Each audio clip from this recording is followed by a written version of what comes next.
मोह माया में फंसने वाला बिखर जाता है और ईश्वर से जुड़ने वाला निखर जाता है।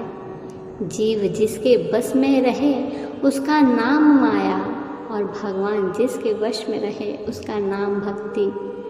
इसलिए अगर खुद नाचना हो तो माया ले जाओ और ईश्वर को नचाना हो तो भक्ति ले जाओ, क्योंकि भगवान के राज्य में समस्त संसार नाचता है, जबकि भक्ति के राज्य में भगवान स्वयं नाचते हैं। भक्ति क्या है? भक्ति हाथों पैरों से नहीं होती, वरना विकलांग कभी न कर पाते। भक्ति ना ही आँखों से होती है, वरना सूरदास जी कभी न कर पाते। ना ही भक्ति बोलने और सुनने से होती है, वरना गूंगे बहरे कभी न कर पाते। ना ही भक्ति धन और शक्ति से होती है, वरना गरीब और कमज़ोर कभी न कर पाते। भक्ति केवल भाव से होती है, एक एहसास है भक्ति जो हृदय से होकर विचारों में आती है और हमारा प्रेम परमात्मा से जुड़कर रिश्ते में बदल जाता है। भक्ति भाव का सच्चा सागर है।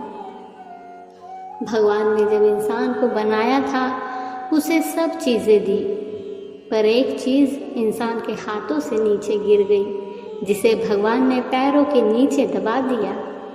इंसान के चले जाने के बाद भगवान से किसी ने पूछा, आपने अपने चरणों के नीचे क्या छिपाया है जो इंसान को वापस नहीं दिया? तब भगवान बोले, मैंने अपने चरणों के नीचे शांति छिपाई है।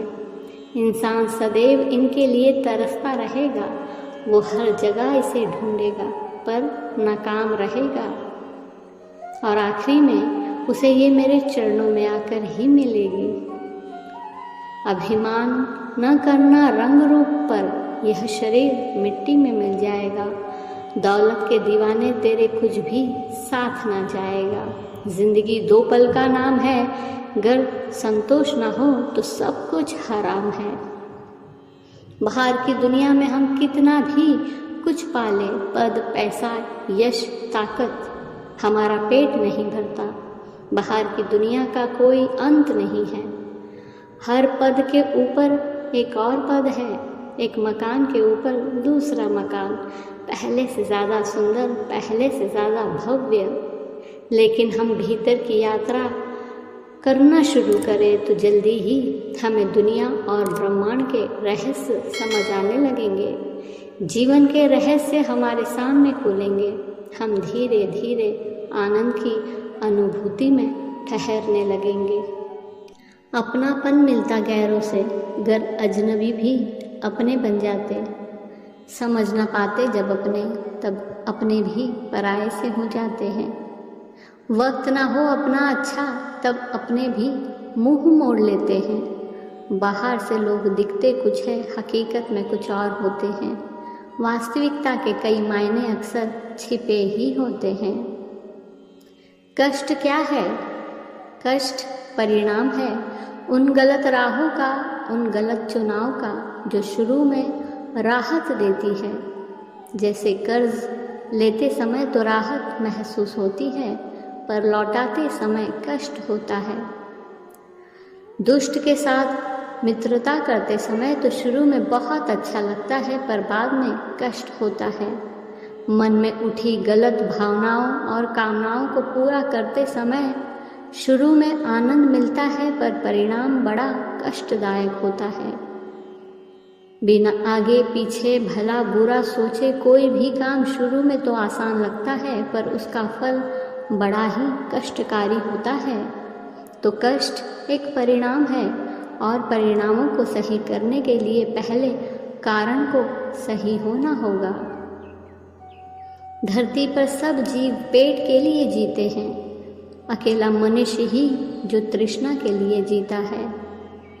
मनुष्य के पास सब कुछ है फिर भी सबसे दुखी। कड़वा है मगर सच है, इंसान का पेट कभी नहीं भरता, उसकी तृष्णा कभी खत्म नहीं होती। कभी पक्षियों को देखा है? पक्षी रात को नहीं खाते, पक्षी रात को नहीं घूमते, वो अपने बच्चे को सही समय पर सिखाते हैं। पक्षी ठूस ठूस कर भी नहीं खाते।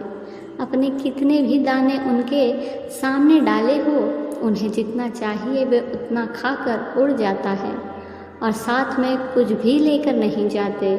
और एक मनुष्य है जिसकी तृष्णा कभी शांत नहीं होती। मनुष्य का शरीर ब्रह्मांड जितने रहस्य से भरा हुआ है। शरीर के बारे में कितने ही ऐसे तथ्य हैं जिसे हम जानते ही नहीं। जैसे अपने होठों को मुस्कुराहट की स्थिति में लाने से, यानी मुस्कान के होठों पर खिलने से आपके दिमाग में अपने आप खुशी का एहसास होने लगता है और सकारात्मक विचार अपने आप आपके मन में आने लगते हैं। और ठीक इसके विपरीत अपने होठों को उदासी वाली स्थिति में लेकर आने से आप महसूस करेंगे कि आपका दिमाग नकारात्मक सोचने लगा है और उदास होने लगा है। मतलब खुशी के अनुभव के लिए आपको किसी खुशखबरी की ज़रूरत नहीं है और दुख के एहसास के लिए दुख भरी खबर की भी ज़रूरत नहीं है। यहाँ पे सिर्फ होठों ने कमाल किया। मुस्कुराए तो सकारात्मकता और खुशी का एहसास होने लगा, मुरझाए तो दुख का एहसास होने लगा। धन्यवाद।